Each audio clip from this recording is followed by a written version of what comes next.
모든 생명들이 저마다의 사연을 품고 있다는데 무슨 말씀이십니까?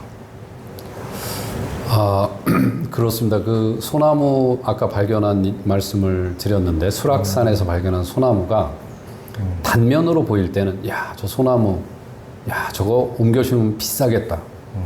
이게 단면이죠. 근데 모든 단면은 정말 어마어마한 배경과 사연을 가지고 내 앞에 서 있다는 사실을 알게 된 겁니다. 저 나무가 왜 저기서 바위를 뚫어야 했을까? 이 사연이 궁금해지기 시작한 겁니다. 단면으로는 소나무는 비싼 나무다. 한국인에게 소중한 나무다. 뭐 이런 것들이지만 사연을 살피면 소나무는 빛이 없으면 죽는 나무다. 이게 소나무가 가지고 있는 사연입니다. 이 앞에 우리 조현 기자님의 그 친구분 나무 의사께서 계셔가지고 제가 엄청 조심스러운데 네. 소나무는 빛이 없으면 죽습니다.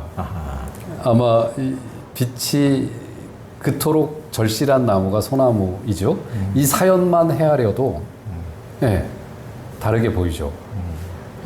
냉이를 우리가 흔하게 만나는데 냉이도 엄청난 사연을 가지고 있는 녀석입니다. 사람들은 냉이, 된장찌개, 된장국 이런 것으로만 냉이를 만나지만 냉이가 왜 그 이른 봄날 꽃을 피우는가, 우리는 왜 이른 봄날 냉이를 캐러 가는가, 그 시기가 다른 녀석들과 달라요. 냉이 캐러 가보신 적 있습니까? 가본 적 있죠. 제가 직접 안 캐도 뭐 옆에 좀 따라가서 이렇게. 주로 직접 안 하고 사셨군요. 그러니까. 살아있으면 특징이 직접 하는 건데. 그러니까.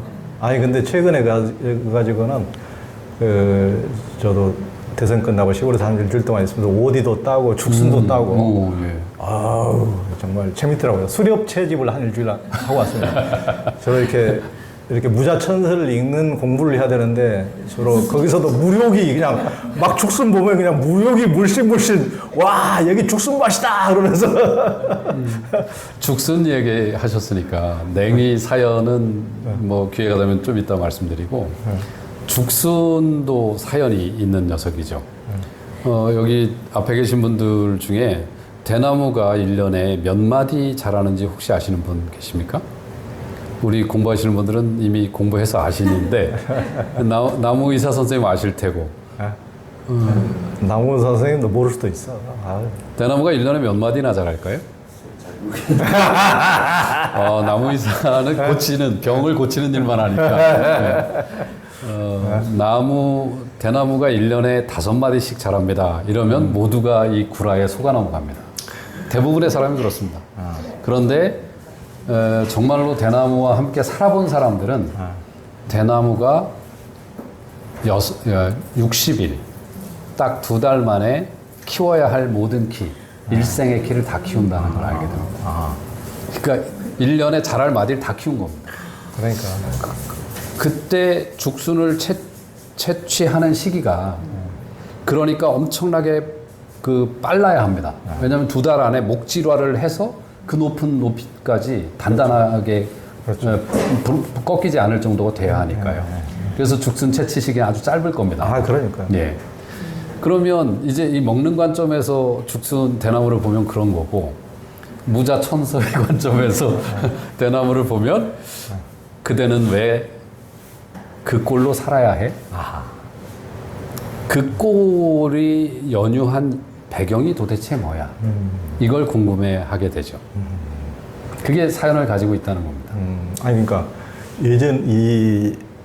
어제보다 조금 더 깊이 걸었습니다. 이 책을 읽고 나서 시골집에 가가지고 이렇게 특히 이제 대나무에 대한 얘기가 많다 보니까 그러니까 예전에 안 보이던 것들이 진짜 보이더라고요. 그러니까 특히 우리 동산에 또 산 밑에 대나무밭이 그렇게 많은데 이 책에 분명히 이제 대나무가 왜 동네 가까이 있는가, 왜 들판과 산의 경계에 이렇게 있는가, 그리고 이제 그런 것들이 또 나와 있고, 그 대나무들은 왜 이렇게 곧고 안에가 비어 있고, 이렇게 빨리 자라고, 또 무리를 지어서 있는가 이런 내용들이 굉장히 궁금증을 이게 어제보다 조금 더 깊이 걸었습니다. 자세히 담겨 있는데 예전에는 안 보이던 것들이 야 그렇구나 들판에서 가장 먼저 바람을 딱 맞닥뜨리는 곳이기 때문에 무리를 지어서 있고 조금 더 속이 비어야 유연하게 이렇게 그렇지 않으면 딱딱하면은 들판에서 불어오는 바람하고 딱 쓰러져 볼 수가 있기 때문에 속이 비어서 이렇게 유연하구나 이런 것들이 다 보이더라고요. 그러면서 이제 방금 말씀하셨지만은 죽순도 그러니까 우리 이제 그 매형이 퇴직 공무원이시니까 이제 할 일 없으니까 이제 이렇게 수렵 채집 생활을 즐기시던데 어디 뭐가 이제 나물 잘 자라는 때 이렇게 무자천사는 별로 안 보시고 이제 나물 잘 자라는 때 무슨 이제 이렇게 또 죽순이 나올 시기 시작해서 이제 제가 이제 그 재밌겠다고 이제 따라갔는데 그 역시 우리 매형 누나 같으신 분이 이미 다 죽순을 거의 밭을 덮어간 거예요. 전부 다 이미. 그 요즘에 그런 데만 또 밝으신 분들이 많더만요.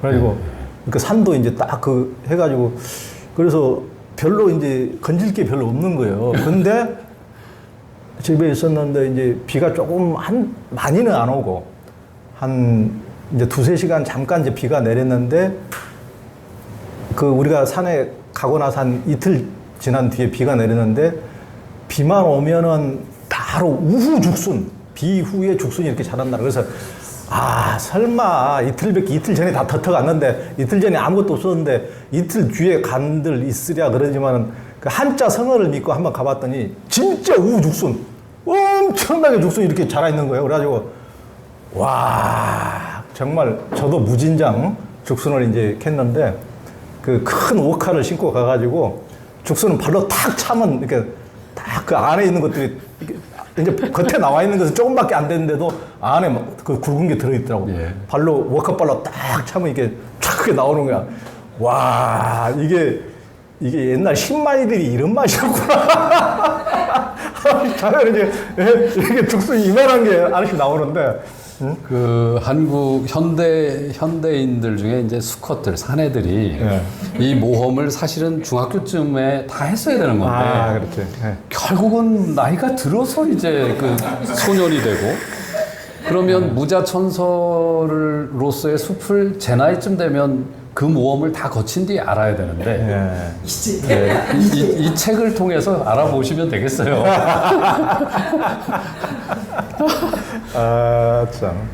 대나무의 사연을 헤아리고 대나무를 애틋해 하면 좋겠다는 마음으로 썼더니 워커발로 그걸 참 일러주고 계시네. 대나무 숲은 너무나 빽빽하게 있기 때문에 좀 죽순을 골라내야 되겠더라고요.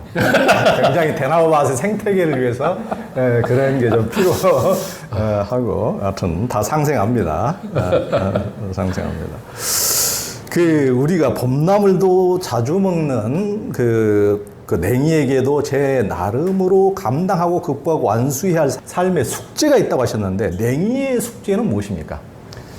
예, 이 냉이는 아까 언제 캐러 가냐 제가 안 여쭸는데 냉이 캐러 가는 시기를 한번 잘 떠올려 보십시오. 봄입니까? 여름입니까? 겨울입니까? 겨울에서 봄으로 넘어가는데 아니에요? 그렇죠. 네. 겨울과 봄의 그 중첩된 시간인데요. 이 그 캐는 시기에 기온이 밤에 영하인가요? 영상인가요? 밤에는 영하겠죠. 예, 영하입니다. 자, 그러면 그 영하로 기온이 떨어지는 때에 냉이는 이미 우리가 캐먹을 수 있을 만큼 뿌리 잎이 만들어져 있죠. 그렇죠. 그럼 냉이는 최초의 싹을 언제 튀어놓은 걸까요? 그건 겨울에 튀어났겠네요. 겨울에. 공부 잘하는 사람들이 쓰는 방법이 유추, 분석, 해석하는 능력이에요. 아, 그래. 그러면 겨울일 거야. 철저히 유추한 거죠. 근데 사연을 헤아리는 가장 좋은 방법은 몸으로 그를 겪어내는 겁니다. 그러니까 냉이를 사계절 함께 바라보고 마주해보는 이것을 통해서 얻는 것이 지식 너머로 들어가는 입구인 것 같아요. 냉이를 몸으로 겪어보면 압니다. 그 녀석이 10월이 되면 이미 봄에 캐시는 그 상태의 뿌리잎을 만들어 놓고 있습니다. 상강, 서리가 내리기 전에 이미 뿌리잎이 완전히 완성되어 있습니다. 그러면 사연을 또 묻게 되잖아요. 제가 아까 읽고 물었다. 그랬더니 들렸다. 이렇게 표현드렸는데 왜 그러냐? 넌 어쩌자고 이제 서리를 맞으려고 하느냐? 너는 북풍한설 엄동설한 그 논보라는 어찌할 셈이냐? 그 사연이 뭐냐? 이렇게 묻게 됩니다. 그 사연을 헤아려 보려면 이제 봄까지 봐야 합니다. 봄에 냉이가 자라는 자리를 가만히 가서 보면 주변에 풀이 엄청 많습니다. 냉이가 키 큰 풀 틈바구니에서 그 작은 키로 꽃을 피워야 합니다. 광합성이 어렵죠. 그러니 냉이는 아주 이른 시간에 전 가을에 싹을 틔워놓고 다른 키 큰 풀들이 올라오기 전에 총알처럼 튀어올라서 꽃을 피우고 열매를 맺고 다른 녀석들이 자기보다 높아질 즈음에는 그 열매를 숙성만 시키면 되는 겁니다. 즉 그늘로 들어가도 상관이 없는 거죠. 냉이 사연은 절박함입니다. 그러면 우리가 냉이를 캐려 할 때 그 마음이 아까 워커발로 그 죽순 차듯이 야 요거 된장에 넣으면 이 마음으로 보통은 캐지만 이 사연을 알고 냉이를 만나면 이렇게 묻게 되죠. 견딜만 했니 겨울은? 너의 겨울은 어땠니? 이렇게 물어보게도 되고 그 인간이 먹고 살아야 하는 동물이니까 어쩔 수 없이 캐긴 하지만 그렇다고 그걸 남획하진 않죠. 왜냐하면 사연이 있으니까 저도 저 녀석도 저렇게 꽃피려고 겨울을 견디니까 그러면 저 생명에 대한 아까 연민 그리고 저 생명에 대한 존중감 그리고 심지어 감사함 이런 마음들이 냉이 한 포기를 통해서 스미게 되죠. 그런 정도의 경지는 여기 지금 와 있는 저기 저 이혁 변호사라고 주말에는 산나물 캐러 다니시는 저 정도 돼야 그 정도 경지에 오르고 무력을 넘어서서 그 생명의 안부를 묻는 경지로 이렇게 난 냉이 보면은 약간 그 아까 죽순은 이렇게 땅에서 부룩 올라서니까 몇 시간 만에 막 올라서니까 이렇게 이제 이렇게 그리고 깊게 뿌리 받고 있으니까 이렇게 좀 찾아야 되지만 냉이는 진짜 연약하기 때문에 그런 약간 연민 유발자죠. 약간 연민 유발자 야들야들하게 이렇게 그 중학교 시절에 했어야 할 모험을 이제 하고 계시니까 아까 그 이혁 변호사님의 경지에 가시려면 그 모험 다 끝내고 나면 이제 연민과 존중과 이게 들어올 겁니다. 그러니까 힘내세요. 이렇게 꼭 악역을 맡아야 이렇게